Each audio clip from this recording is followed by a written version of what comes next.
अवधूत चिंतन श्री गुरुदेव दत्त श्रीपादराजं शरणं प्रपद्ये।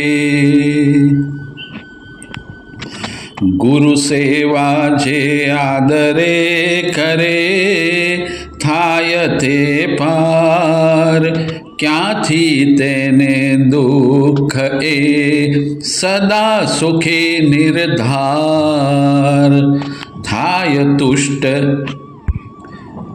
गुरुदेव स्वयं चतुर्विद्य पुरुषार्थ क्यांथी यम भीति पछी गुरु भक्ति ज यथार्थ गुरु भक्ति नर जे करे पामे फल सत्वर जान तदगर्त सहु व्रत यज्ञादि फल एक भाव थी जे भजे गुरु ने निसंदेह पामे सकलाभीष्टने थाय मुक्त नरतेह माटे श्रद्धा थी भजो समर्थ सद्गुरुदेव जगना बंधन तोड़ीने थशो मुक्त तत खेव। આપણે સદગુરુના મહત્વનો વિચાર કરીએ। ગુરુદેવની પ્રાપ્તિ સહજતાથી થતી નથી। જ્યાં સુધી સાધકની માનસિક અવસ્થા પરિપક્વ થતી નથી, જ્યાં સુધી તેની બ્રહ્મ જિજ્ઞાસા પરાકાષ્ઠાએ પહોંચતી નથી, જ્યાં સુધી સાધક એકમેવ ધ્યેય સિદ્ધ કરવાનો અફર નિર્ણય કરતો નથી, ત્યાં સુધી તેને સદગુરુની પ્રાપ્તિ થવી દુર્લભ છે। જ્યારે તે નિર્મળ અને નિરહંકારી બને છે ત્યારે તેને સદગુરુના દર્શન થવામાં વિલંબ પણ થતો નથી। શિષ્ય જ્યારે યોગ્યતા પુરવાર કરે છે ત્યારે ગુરુદેવ તેને કદી નિરાશ કરતા નથી, તેનું મનવાંછિત જ્ઞાન આપે છે। એટલું જ નહીં પરંતુ તેને આત્મદર્શનનો બળભાગી પણ બનાવે છે। સદગુરુ શિષ્યની પાત્રતા પારખી તેને તેટલું જ આપશે જે શિષ્ય પચાવી શકે। જેમ સુવર્ણકાર એટલે કે સોની સુવર્ણને કસોટી ઉપર ચડાવીને પછી જ તેની કિંમતનો અંદાજ કરે છે, તેમ સદગુરુ પણ બ્રહ્મ વિદ્યા માટે આવેલ સાધકનો અધિકાર ચકાસીને જ તેને ઉપદેશ કરે છે। અધિકારી ગુરુ હોય, અધિકારી શિષ્ય હોય તો ભવસાગર પાર કરવો અતિ સરળ બને છે। જ્યાં ધનલોભી ગુરુ હોય, જ્યાં ગુરુ જ માયાના અંધકારમાં ઠોકરો ખાતા હોય, જ્યાં ગુરુને વિતેષણા લોકેષણા જેવી અનેક એષણાઓમાં લપાયેલા હોય, ત્યાં શિષ્યને બ્રહ્મતત્વનું જ્ઞાન મેળવવું તો દૂર પણ તે કોઈ પણ ભવનો રહેતો નથી। જોકે આવા વ્યક્તિને ગુરુની ઉપમા ક્યારે પણ આપી શકાય નહીં। દીક્ષા ગુરુ તો એક જ હોવા જોઈએ, પણ પોતાના જીવન આદર્શને પ્રોત્સાહિત કરતા એવા લક્ષણો જેનામાં હોય છે તે બધા જ તેટલા અંશે ગુરુ સ્થાને ગણી શકાય છે। પરમ પૂજ્ય રંગઅવધૂત મહારાજ કહે છે, દરેક વ્યક્તિ પાસેથી જે સારું હોય તે ગ્રહણ કરવું, ખરાબ પ્રત્યે દુર્લક્ષ રાખવું, ફાવે ત્યાં જવું, ન ફાવે ત્યાંથી સદા દૂર રહેવું, સર્વથા હંસવૃત્તિ રાખવી।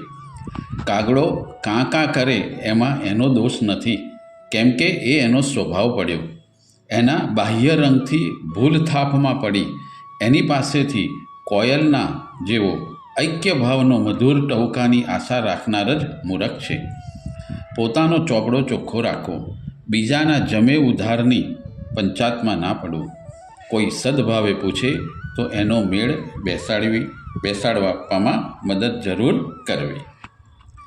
प्राणी मात्र माए कहे अखंड देव सुजान, देखे तेने अन्यना दिसे न दोषो मान। एक हरिवीण क्यायना वस्तु बीजू जान, વેર ભાવ કોથી કદી રાખે કેમ સુજાણ. ભગવાન આદિગુરુ દત્તાત્રેય તો સ્વયં જગતગુરુ છે, જે ગુરુઓના પણ ગુરુ છે અને યોગીઓના પણ યોગી આદિગુરુ છે. પરંતુ ભગવાન દત્તાત્રેય અલગ અલગ જગ્યાએથી જ્યાંથી જ્ઞાન મળ્યું તેને ગુરુ સમજી અને તે જ્ઞાન મેળવ્યું છે.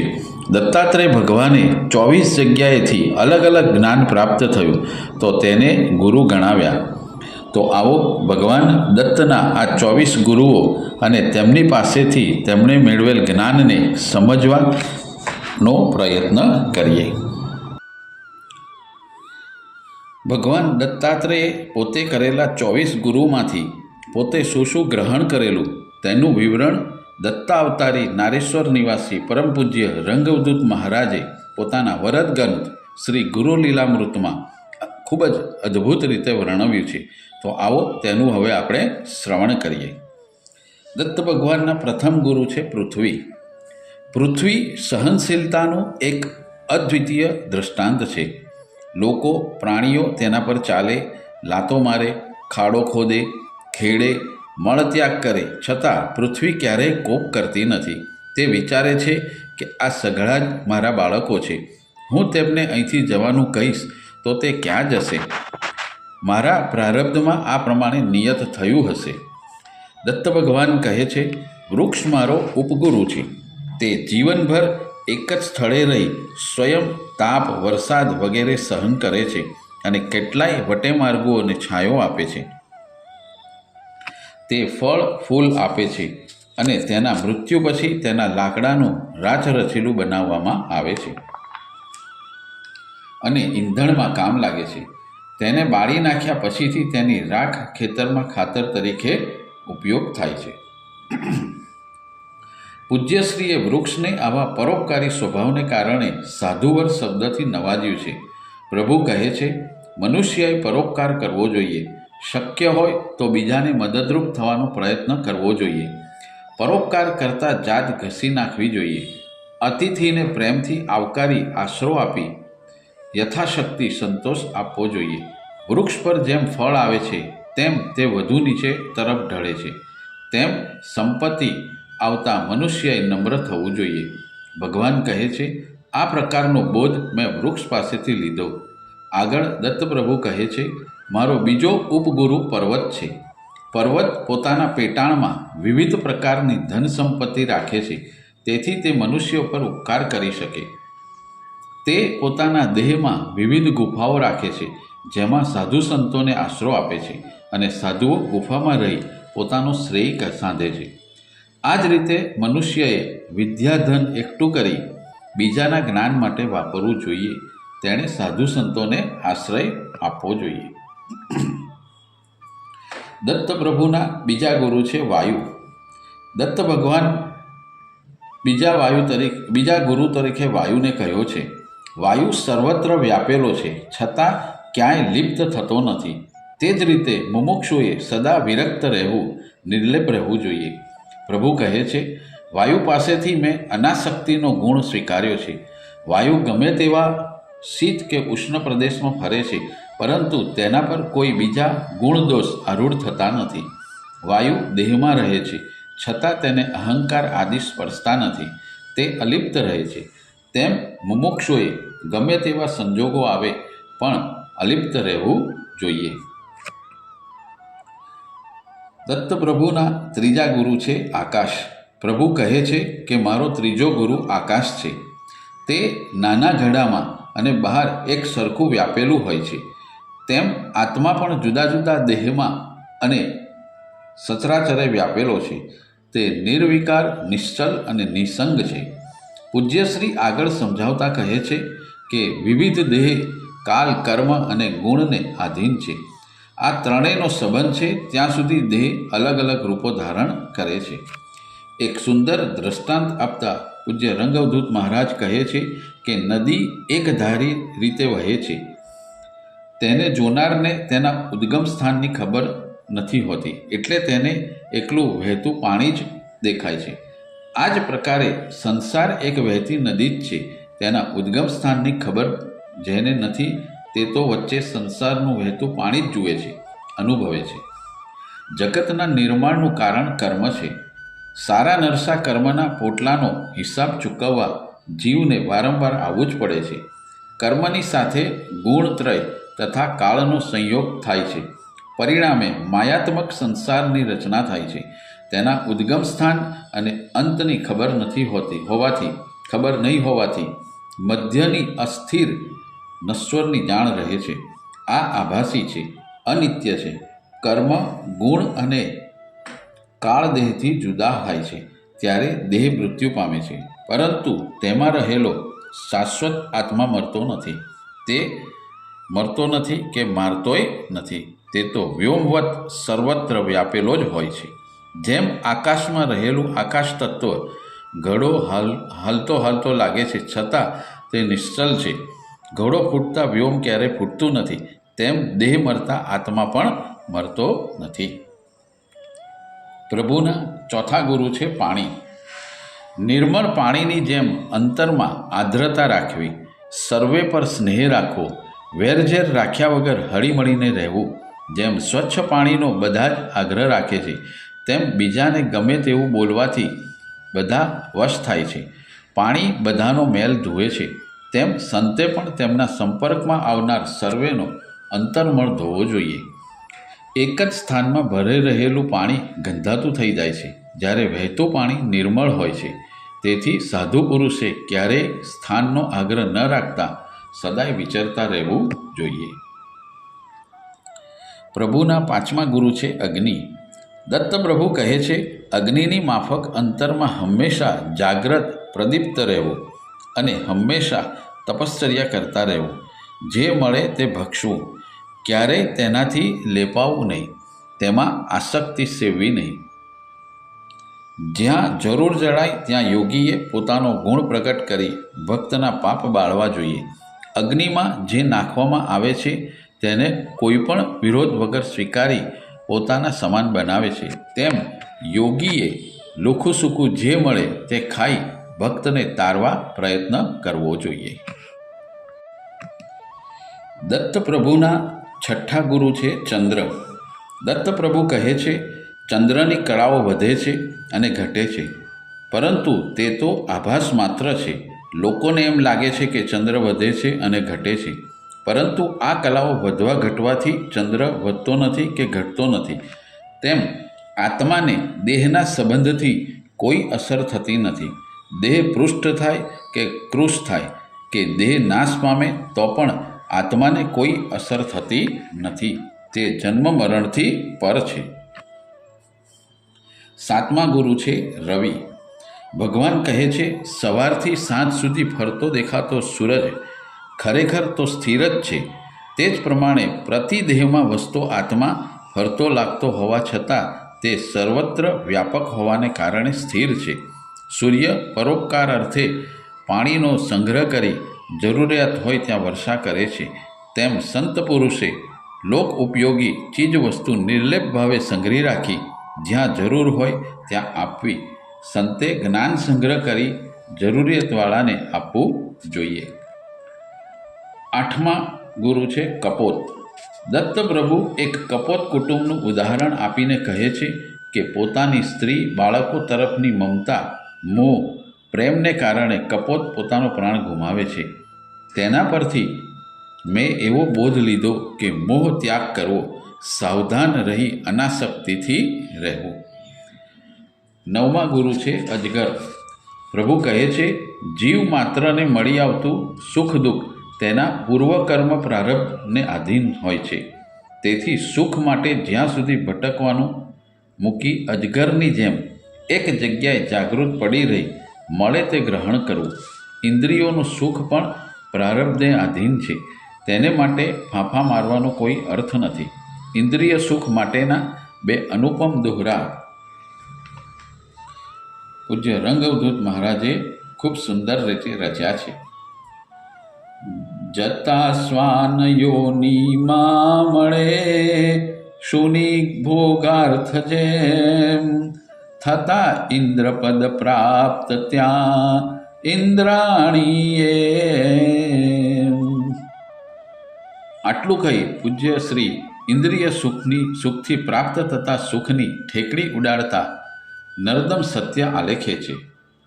રમી ઇન્દ્ર ઇન્દ્રાણીથી પામે જે સુખ જાણ, તેજ શ્વાન સુની થકી નાન્યું નાધિકમાન.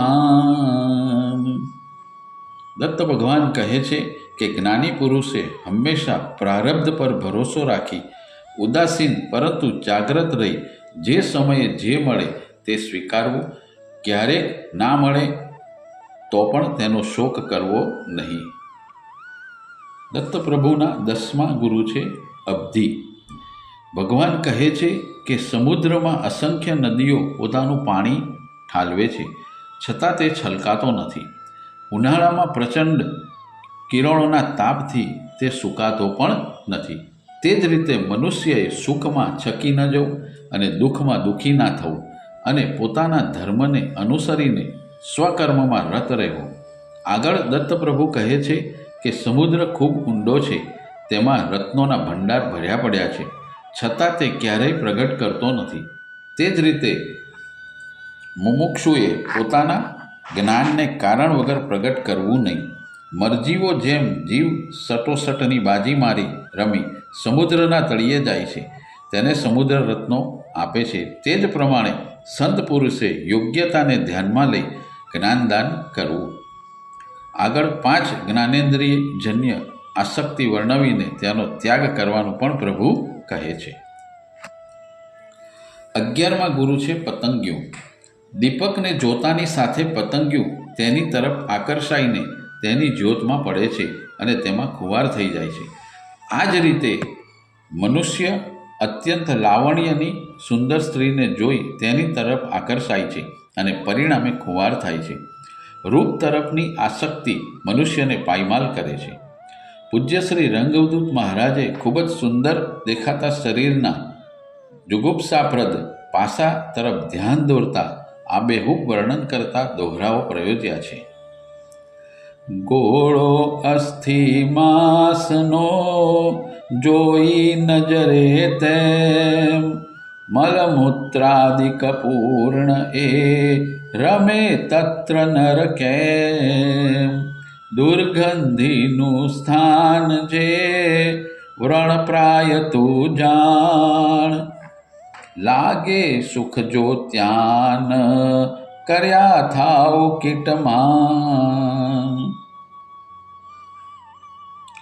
પૂજ્યશ્રીએ મનને કાબૂમાં રાખવા માટે જે તે વસ્તુઓમાં દોષ દ્રષ્ટિથી જોવું તેમ નિર્દેશ્યું છે. માત્ર નગ્ન સત્યનું નિદર્શન કરતા આ 2 દોહરાનું પૂજ્યશ્રીએ એવું તો વર્ણન કર્યું છે કે ભલભલા વિષય પુરુષને કમકમાટી છૂટી જાય અને વધુ નહીં તો એકાદી પળ માટે વૈરાગ્યની લહેરખી તેને સ્પર્શ કર્યા વગર નથી રહેતી. વૈરાગ્ય શતકમાં રાજર્ષિ ભર્તૃહરિએ સ્ત્રીના અનુપમ સૌંદર્યનું વર્ણન કરતી વખતે આકાશમાં વિહાર કરતા કવિઓની ઠેકડી ઉડાડી સ્ત્રીના નિંદ્ય સ્વરૂપનું આબેહૂબ વર્ણન કર્યું છે. સ્ત્રીના રૂપાળા દેખાતા સ્તનમાં માંસના લોચા ભરેલા છે, છતાં તેને કવિઓ સ્વર્ણ કુંભ સાથે સરખાવે છે. મોં, નાક, લીટ લાળથી ભરેલા હોવા છતાં તેની ચંદ્ર સાથે તુલના કરે છે. મૂત્રસ્ત્રાવથી લથબથ જાંઘોને હાથીની સૂંઢ સાથે સરખાવે છે. ભર્તૃહરિ કવિઓની મશ્કરી કરતા કહે છે કે આવા ગંદા નિંદ્ય રૂપને કવિઓ કેવું ચડાવી મારે છે. દત્તપ્રભુના 12મા ગુરુ છે ભમરો એટલે કે મધમાખી. ભમરો જુદા જુદા પંકજ પર બેસી તેમાંથી સુવાસ લે છે. તે જ રીતે જિજ્ઞાસુએ જુદા જુદા શાસ્ત્રોના અભ્યાસ કરી તેનો સાર ગ્રહણ કરવો. ક્યારેક ભમરો લોભવશાત એક જ કમળ પર બેસી રહે તો સાંજ થતાં કમળ બીડાઈ જતાં કમળમાં તે જકડાઈ જાય છે, પૂરાઈ જાય છે અને પરિણામે મોત નોંધરે છે. તે રીતે જ્ઞાનીએ એક જગ્યાએ લાંબો સમય પડી રહેવું જોઈએ નહીં. આગળ દત્તપ્રભુ મધમાખીને પોતાનો ગુરુ ગણી કહે છે કે મધમાખી જુદા જુદા ફૂલોમાંથી મધ ભેગું કરી અત્યંત તકલીફ વેઠી જ્યાં કોઈ પહોંચી ના શકે તેવી ઊંચી જગ્યાએ કોઈ જૂના મકાનની અટારીએ કે ઝાડ ઉપર મધપૂડો બાંધે છે. તે પોતે મધ ખાતી નથી અને બીજા કોઈ મધ ખાઈ ના જાય તે માટે તેનું રક્ષણ કરતી તેની ઉપર બેસી રહે છે. સમયાંતરે કોઈ વાઘરી અથવા મધ વેચવાનો ધંધો કરનારો આવી મધપૂડો નીચે ધૂણી કરી મધમાખીઓ ઉડાડી દઈ મધ ભરેલો પૂડો લઈ જાય છે. આ પ્રમાણે કંજૂસ માણસ ધન સંચય કરી તેની ચોકી કર્યા કરે છે. તે વાપરતો નથી અને બીજાને દાન પણ કરતો નથી. તેથી કોઈક વખત કોઈ ચોર કે લૂંટારો તે લૂંટી જાય છે અથવા તેના છોકરા ઉડાવ પાકે તો તેની દોલત ઉડાવી દે છે અને છોકરા ના હોય તો તે બધું ધન નધણિયાતું મૂકી મરી જાય છે. આ ધન અંતે વેરવિખેર થઈ જાય છે. કંજૂસ માણસનો જીવ ધનમાં રહી જાય તો તે ભૂત થાય છે, સાપ બની તેનું રક્ષણ કરવા પાછો આવે છે. આ કારણે ક્યારેય સંગ્રહ કરવો જોઈએ નહીં. જરૂરિયાતવાળાને સમયસર આપી દેવું જોઈએ. 13મા ગુરુ છે હાથી. સ્પર્શ અનાસક્તિથી પીડિત મદોન્મત્ત હાથી હાથણીને જોઈ મોહાંધ થઈને તેને ભોગવવા માટે ગાળો થઈ જાય છે.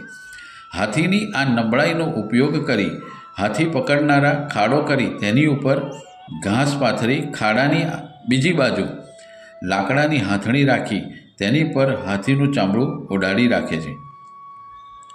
કામ વિવહળ હાથી તે જોઈ તેના તરફ દોડે અને અંતે ખાડામાં પડે છે.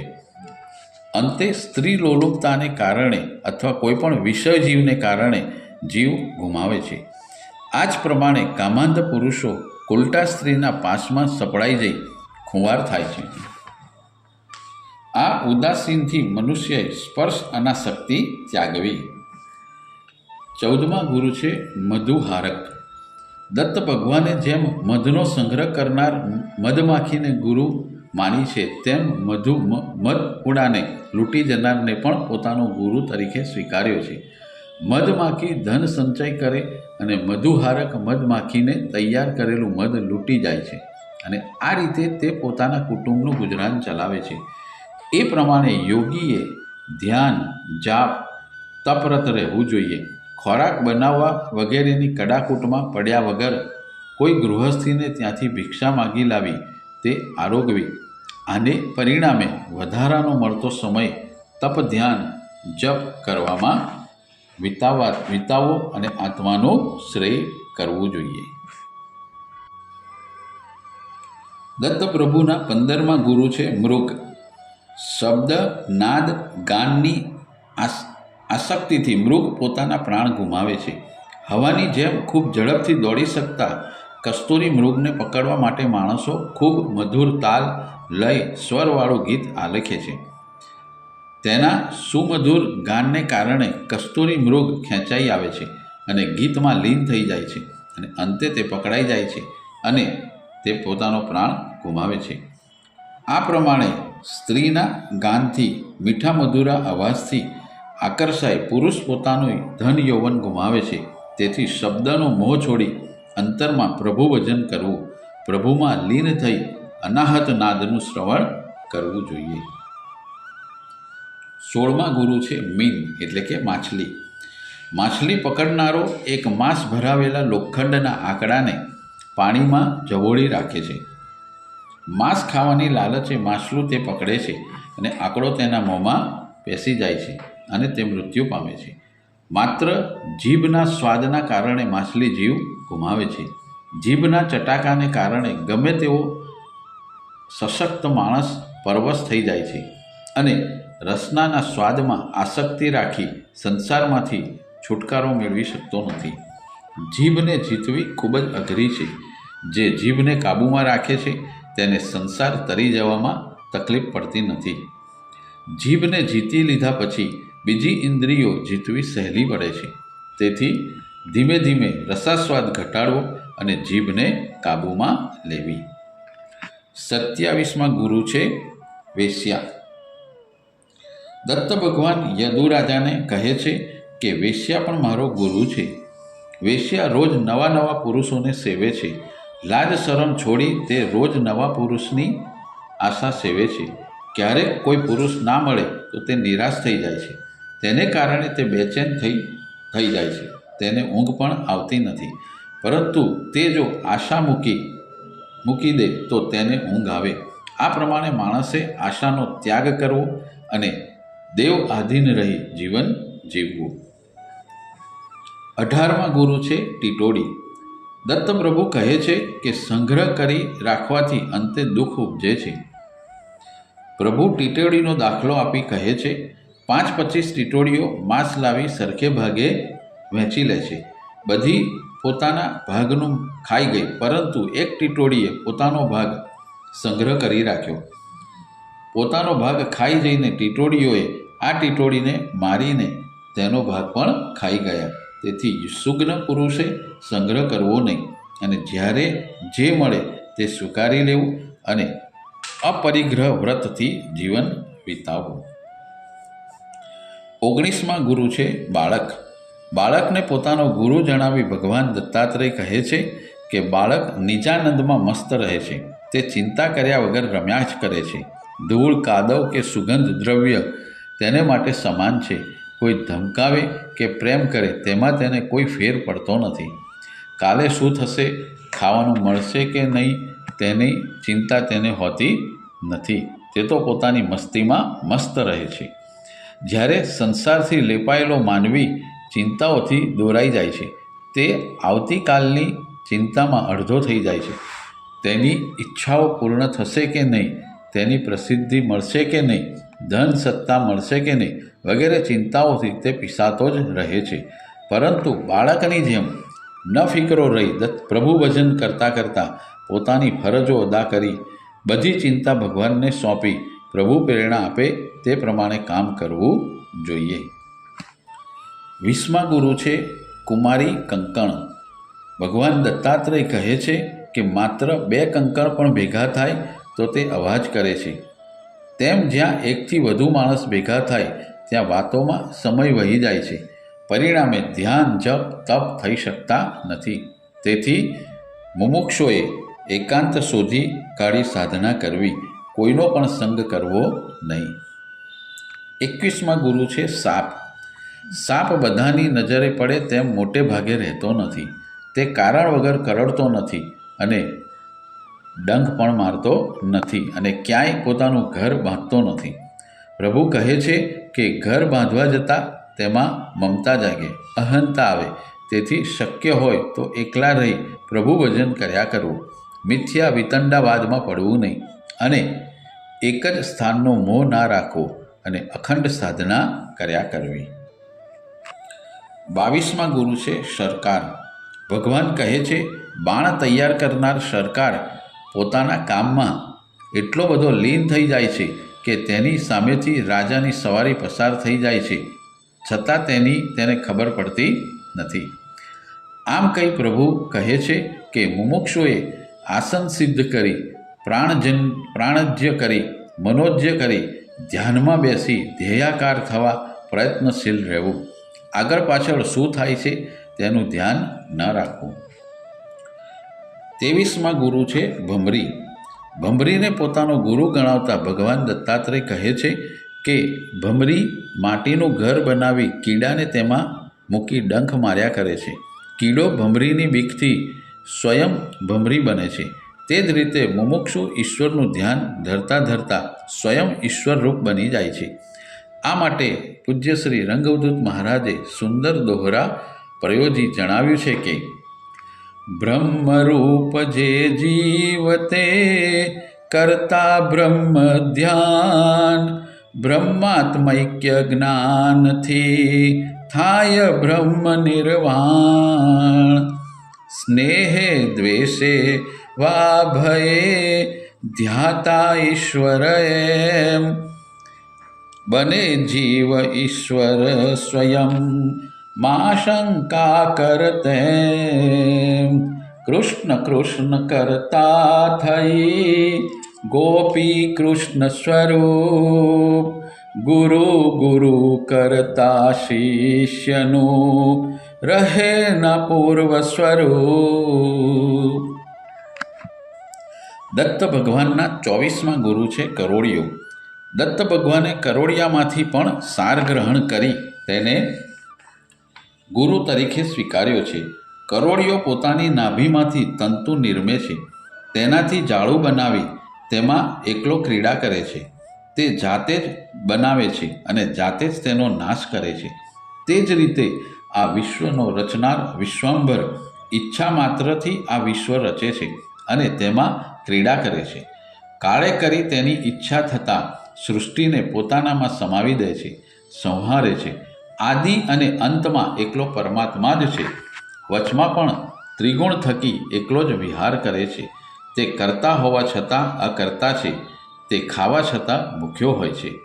આમ વારઘડીએ તેની ઈચ્છાથી પ્રભુ વિશ્વરચના અને સંહાર કરે છે. તેને કોઈ બંધન નથી. તેથી તે વ્યાપક છે, અજર અમર છે. આ દેખાતું વિશ્વ માત્ર આભાસી છે. બ્રહ્મ આત્મા એ જ સનાતન સત્ય છે. પૂજ્ય રંગદૂત મહારાજ કહે છે, આત્મા વ્યાપક બ્રહ્મ એ ઉપાદાન નિમિત્ત, એ જ બ્રહ્મ હું જાણતા ઠર્યું સર્વથા ચિત્ત. દત્ત ભગવાન યદુ રાજાને કહે છે કે આ 24 ગુરુ પાસેથી મેં જે જ્ઞાન લીધું છે તે નિર્વિકલ્પ પરબ્રહ્મ છે. તેનું જ્ઞાન થવું અતિ દુષ્કર છે અને તે વૈરાગ્ય વગર ક્યારેય મનમાં ઠસતું નથી. ભગવાન દત્ત આગળ કહે છે કે આ દેહ માતા પિતાના મેલમાંથી ઉત્પન્ન થાય છે. તે ક્યારે નાશ પામશે તે કહી શકાતું નથી. તેથી તેને ભાડાની ગાડી માની તેને જરૂરી પોષણ આપી તેનો સદુપયોગ ઈશ્વરની પ્રાપ્તિ માટે કરવો જોઈએ. તે માટે નિરંતર સાધના કરવી. કારણ કે ઈશ્વરની પ્રાપ્તિ માટે માત્ર મનુષ્ય દેહ જ એક આશ્રય છે અને એ જ સક્ષમ છે. અન્ય યોનિની જીવ માટે ઈશ્વર પ્રાપ્તિ શક્ય નથી.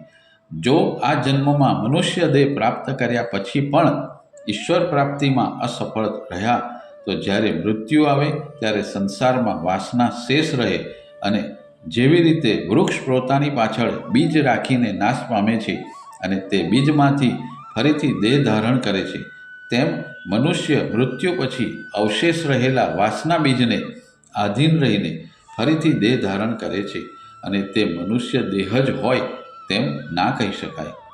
જગતમાં ત્રિવિધ તાપ, આદિ, વ્યાધિ, ઉપાધિનું મૂળ વાસના છે. તેથી શરીર પ્રારબ્ધને સોંપી દઈ જ્ઞાન પ્રાપ્તિ કરી જ્ઞાનાગ્નિથી વાસના બીજ બાળી દઈ જન્મ મરણનો ફેરો નિવારી દેવો જોઈએ. અને આ પ્રમાણેનું કાર્ય સાચા સદગુરુ આપણને પ્રાપ્ત થાય તો હાથ વેદમાં થાય છે. અવધૂત ચિંતન શ્રી ગુરુદેવ દત્ત શ્રીપાદરાજમ શરણં પ્રબધ્યે.